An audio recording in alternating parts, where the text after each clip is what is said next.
Selamat pagi dan selamat sahabat saudara-saudaraku yang dikasihi oleh Tuhan. Salam sejahtera bagi seluruh pendengar Maestro yang kami sangat kasihi. Dan kami akan bersama-sama untuk sepanjang setengah jam yang akan datang untuk membaca dan merenungkan firman Tuhan. Yang pada pagi ini saya beri judul Membeli dan Membuka Segel, yang kami dasarkan pada kitab Wahyu pasal yang kelima. Sebelumnya saudaraku, mari kita berdoa. Bapa yang bertahta dalam kerajaan sorga, kami berdoa dan mengucap syukur. Kami bersyukur untuk pertolongan dan pemeliharaan Tuhan sepanjang malam dan pagi ini. Kami mohon ketika kami membaca dan menyelidiki firman Tuhan, kiranya Roh Kudus menuntun dan membimbing kami di dalam Yesus Kristus. Kami berdoa. Amin. Sahabatku, saudaraku yang dikasihi oleh Tuhan, pada pagi ini sebagaimana saya sebutkan, renungan kita berjudul Membeli dan Membuka Segel. Saudaraku, sepanjang minggu ini kita masih berhadapan dengan situasi pandemi yang masih belum berakhir. Kita terus berdoa dan penuh semangat, dan kita terus juga melakukan protokol kesehatan yang terbaik sehingga kita dapat terhindar dari COVID-19. Saudaraku sekalian, pada pagi ini ketika saya menyebutkan judulnya Membeli dan Membuka Segel, kita sedang berbicara tentang sebuah pembicaraan materai yang dibicarakan di dalam kitab Wahyu. Saudaraku, kita akan melihat di sini pemandangan tragedi surgawi, ya, di mana para penghuninya mengkhawatirkan akan keselamatan manusia. Sesuatu yang menarik dan juga tentu sikap yang baik, ya, mengkhawatirkan keselamatan manusia. Itulah penduduk surgawi. Suatu pemandangan yang tentu rasa haru, di mana saudara dan saya layak untuk menyaksikan dan bahkan terlibat emosi kita, seperti kita sedang menonton sebuah adegan film yang penuh dengan intrik. Mari kita membaca ayat ini dulu, dalam ayat 1 sampai ayat yang keempat dulu. Maka aku melihat di tangan kanan Dia yang duduk di atas tahta itu sebuah gulungan kitab, ya, yang ditulisi sebelah dalam dan sebelah luarnya, dan dimeterai dengan 7 meterai. Dan aku melihat seorang malaikat yang gagah yang berseru dengan suara nyaring, katanya, siapakah yang layak membuka gulungan kitab itu dan membuka meterai-meterainya? Tetapi tidak ada seorang pun yang di sorga atau yang di bumi atau yang di bawah bumi yang dapat membuka gulungan kitab itu atau yang dapat melihat sebelah dalamnya. Maka menangislah aku dengan amat sedihnya, karena tidak ada seorang pun yang dianggap layak untuk membuka gulungan kitab itu ataupun melihat sebelah dalamnya. Saudaraku, rupanya ada persoalan dalam pemandangan ruang sorga di mana tahta Allah berada ini, yakni adanya gulungan kitab yang dianggap penting namun termeterai, tertutup, ya. Memang sangat penting karena itu berkaitan dengan rencana keselamatan seluruh umat manusia dalam setiap zaman. Dan bagaimana usaha setan berusaha menghalang-halangi rencana keselamatan itu. Bahkan manusia ada yang mau bekerja sama dengan setan sehingga orang tak sanggup mengerti pengajaran yang sederhana ini. Mereka dibutakan dan berita keselamatan itu terus meterai bagi mereka, sekalipun ada yang sudah bisa membuka meterainya. Saudara-saudaraku sekalian, ayat-ayat yang baru saja kita baca dalam ayat yang keempat khususnya, menangislah aku dengan amat sedihnya. Luar biasa saudaraku sekalian. Sebuah kerinduan, sebuah kekhawatiran bahwa bagaimana umat manusia dapat diselamatkan, ya. Sehingga ini adalah sebuah kerinduan, harus ada yang berkuasa membuka meterai-meterai itu. Jadi konsep meterai ini bukan sekedar meterai yang biasa tentunya. Ya, ini sesuatu meterai yang kaitannya dengan keselamatan manusia. Saudaraku, kata atau frase termeterai ini memang di dalam perjanjian lama kita menemukannya juga, sehingga kita boleh membandingkan apa yang dibicarakan oleh Yohanes ini ketika mengatakan termeterai, ya. Khususnya dalam kitab Yesaya, Nabi Yesaya mengatakan dalam Yesaya pasal 29 ayat 11, maka bagimu penglihatan dari semuanya itu seperti isi sebuah kitab yang termeterai. Apabila itu diberikan kepada orang yang tahu membaca dengan mengatakan, baiklah baca ini, maka ia akan menjawab, aku tidak dapat sebab buku itu, kitab itu termeterai. Lalu ayat 12, dan apabila kitab itu diberikan kepada seorang yang tidak dapat membaca dengan mengatakan, baiklah baca ini, maka ia akan menjawab, aku tidak dapat membaca. Dan ayat 13, dan Tuhan telah berfirman, oleh karena bangsa ini datang mendekat dengan mulutnya dan memuliakan aku dengan bibirnya, padahal hatinya menjauh daripadaku, dan ibadahnya kepadaku hanyalah perintah manusia yang dihafalkan. Maka sebab itu sesungguhnya aku akan melakukan pula hal yang ajaib kepada bangsa ini, keajaiban yang menakjubkan. Hikmat orang-orangnya yang berhikmat akan hilang, dan kearifan orang-orangnya yang arif akan tersembunyi.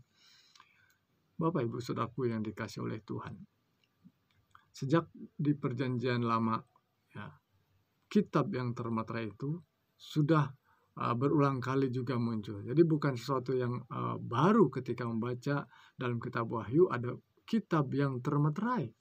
Karena itu sesuatu yang lumrah dikatakan oleh para nabi.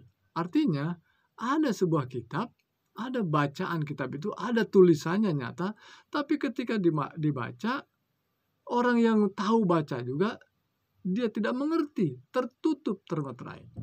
Apalagi kalau tidak membacanya. Bahkan dikatakan tadi, orang-orang yang ditegur oleh Tuhan itu, mereka ini orang-orang yang beragama, bahkan orang-orang yang mengerti kelihatannya, melakukan kegiatan-kegiatan agamawi, tetapi itu adalah hanya melakukan pekerjaan atau amalan-amalan manusia saja, ya. Bukan sesuatu yang datang dari pengertian dan hati nurani yang benar. Jadi saudaraku sekalian, inilah keajaiban yang dikatakan sesungguhnya bukan keajaiban. Artinya sesuatu yang sebaliknya, bahwa akhirnya karena mereka tidak mau mengerti, sikap yang tidak mau tahu sesungguhnya, termeterai sehingga hikmat, kearifan akan hilang dari bangsa ini. Saudaraku sekalian, negeri kita tentu saja tidak ingin kearifan dan juga hikmat dari orang-orang yang sesungguhnya diharapkan berhikmat itu hilang. Oleh karena apa? Oleh karena ya kefanatikan, oleh karena perdebatan dan hal-hal yang diinginkan, kekuasaan dan hal duniawi yang dicari, bukan hikmat surgawi. Jadi saudaraku, kita menemukan di sini bahwa dalam kitab Wahyu sesungguhnya kita mendapatkan pengajaran yang jelas tentang betapa Tuhan mengingatkan kondisi-kondisi bangsa, kondisi dunia kita ini seringkali ya menjauh daripada Tuhan. Dan umat-umat Tuhan dipanggil untuk memiliki kerinduan, bahkan menangis ketika kita melihat bahwa ada orang-orang yang tidak sanggup melihat kemurahan Tuhan, termeterai walaupun sudah dibuka. Saudaraku, mari kita kembali kepada ayat-ayat dan perkataan yang dimaksudkan tentang termeterai tadi. Memang berulang kali saudaraku sekalian, kata meterai ini muncul, khususnya dalam kitab Wahyu pasal yang kelima ini. Namun saya lebih suka menggunakan kata itu, terjemahan yang kemudian diterjemahkan menjadi meterai itu bisa juga sebenarnya menjadi segel, ya. Sebagaimana beberapa terjemahan lain dalam Alkitab ini menggunakan kata segel, saudaraku sekalian. Kata meterai lebih banyak digunakan dalam bahasa Indonesia terkini, dan meterai itu diartikan sebagai kertas tentunya yang bernilai dan ditempel, kemudian memang itu memiliki kekuatan hukum.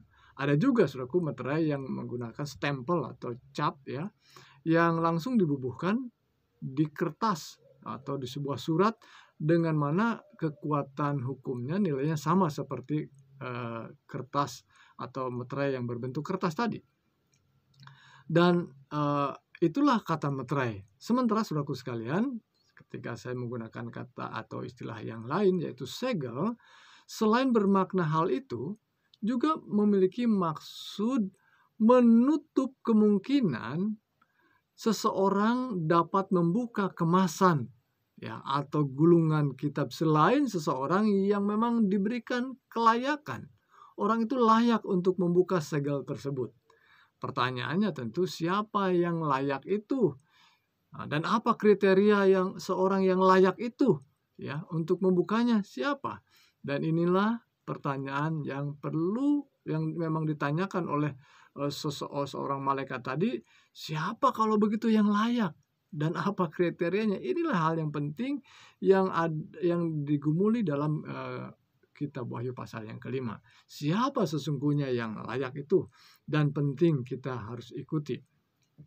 Dalam bahasa asli Perjanjian Baru ini, ya, yaitu bahasa Yunani, rupanya dalam Wahyu pasal yang kelima ini kita menemukan ada dua kata yang digunakan kemudian diterjemahkan sebagai meterai.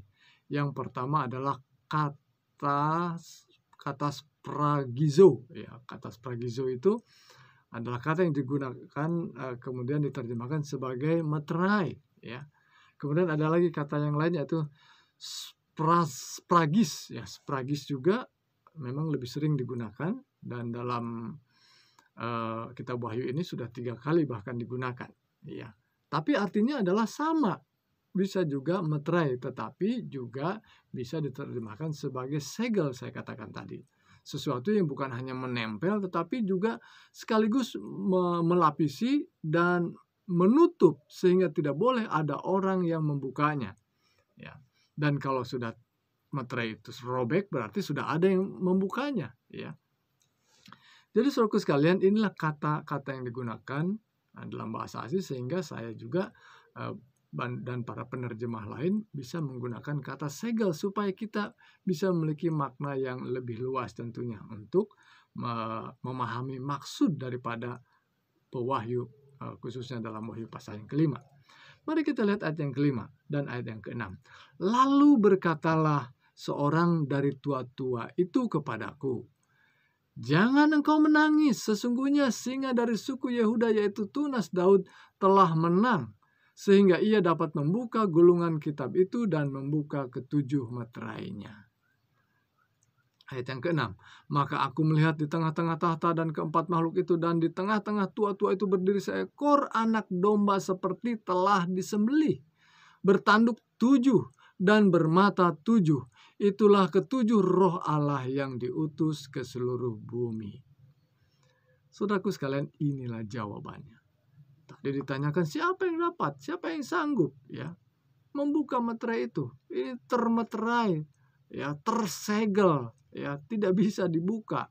Sedih orang-orang ya yang berada dalam ruang tahta surga itu. Rupanya saudaraku sekalian, inilah jawaban yang ditemukan dalam ayat yang kelima dan keenam. Siapa yang sesungguhnya benar-benar layak ya yang dapat membuka meterai itu. Dan dialah yang berwenang membuka seperti seorang membeli HP, saudaraku sekalian. Membeli HP dengan kemasan kardus ya. Dan sang penjual biasanya, saudaraku sekalian, kalau orang membeli HP dan kemudian dia bayar, setelah dia bayar, sang penjual akan menunjukkan, nih mas, bahwa kardus ini masih disegel ya. Jadi rupanya ditunjukkan untuk memperoleh kepercayaan bahwa barang yang dijualnya itu belum ada yang membuka. Ya, hanya orang yang membeli inilah yang dapat membukanya. boleh dibuka setelah dibayar tentunya. Dan itulah fungsi daripada segel dalam transaksi di dunia ini.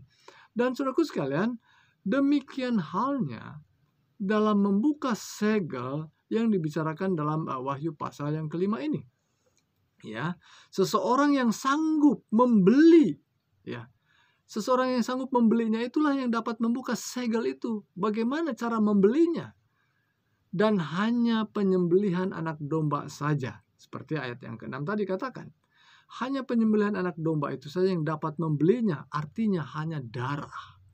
Hanya darah atau kematian anak domba itu yang dapat membeli. Sehingga ya, setelah dibeli meterai itu bisa dibuka. Ya, segel itu bisa dibuka. Sebagaimana orang yang beli HP itu dengan kardusnya, dan kardusnya sudah boleh dibuka segelnya. Dan saudaraku sekalian, apa yang dibicarakan di sini? Siapa sesungguhnya anak domba itu? Dan dia berhak berkuasa, ya. Rupanya itu merujuk kepada kematian Yesus Kristus di kayu salib. Dan bagi Yohanes, saudaraku sekalian, bagi Yohanes itu sangat jelas sekali karena ia menyaksikan dengan mata dan kepalanya sendiri ketika Yesus disalibkan dan mati dengan cara yang sungguh mengerikan. Yohanes menyaksikannya. Ketika murid-muridnya berlarian, Yohanes menyaksikannya, saudaraku sekalian. Dan ialah sekarang yang layak, hanya dia yang layak membuka meterai itu. Ayat yang ke-7, kita lanjutkan.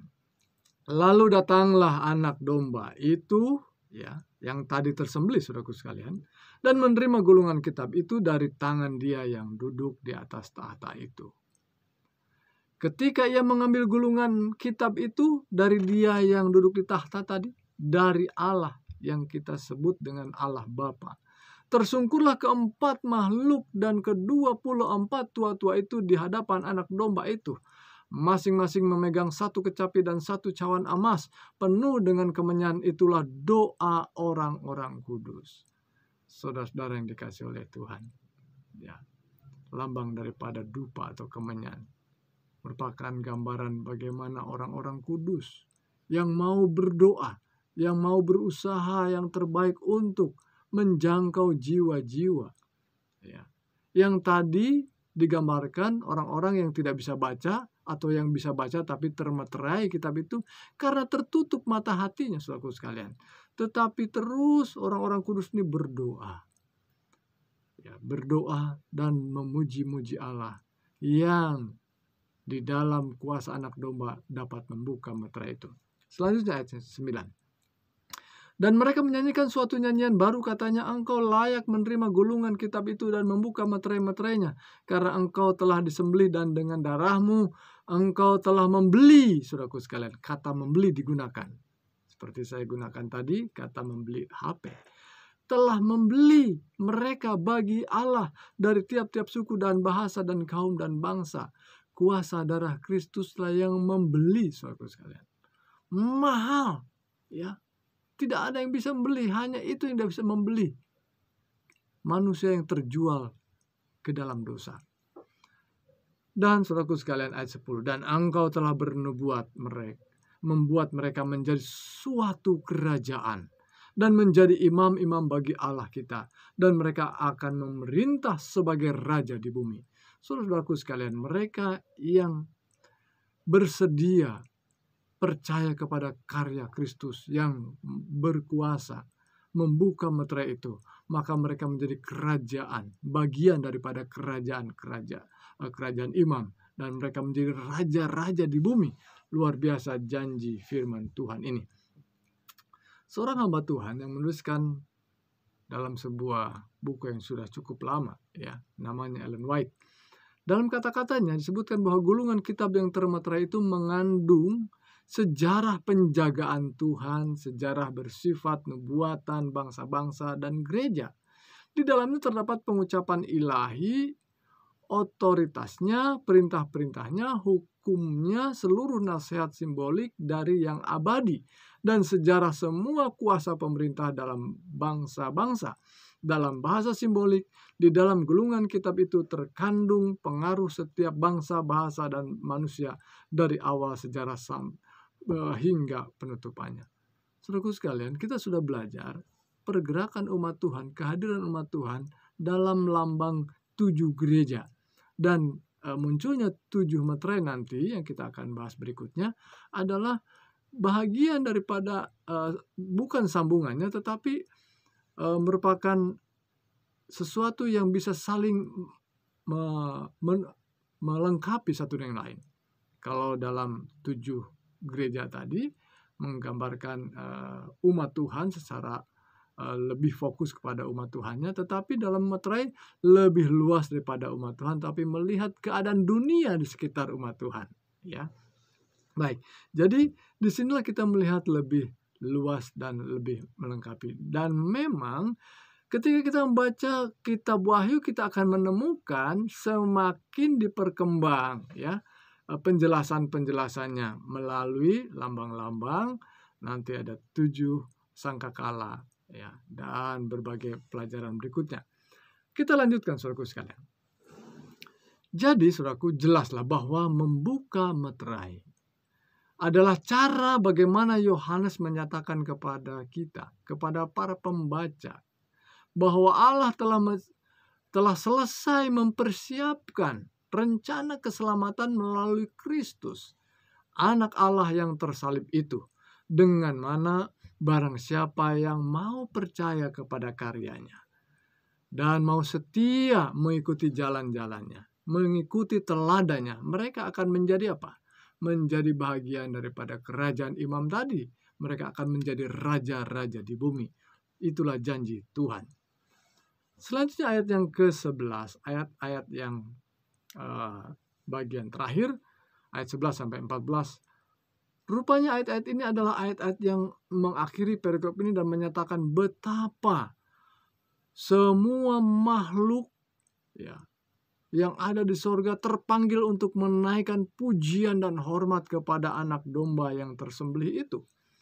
Dan tentunya ketika mereka melakukannya, betapa tidak saudara dan saya yang manusia yang biasa jauh lebih terpanggil menaikkan pujian dan hormat bagi Dia yang telah sanggup membuka meterai itu sehingga kita boleh mendapatkan kesempatan akses memasuki kerajaan sorga.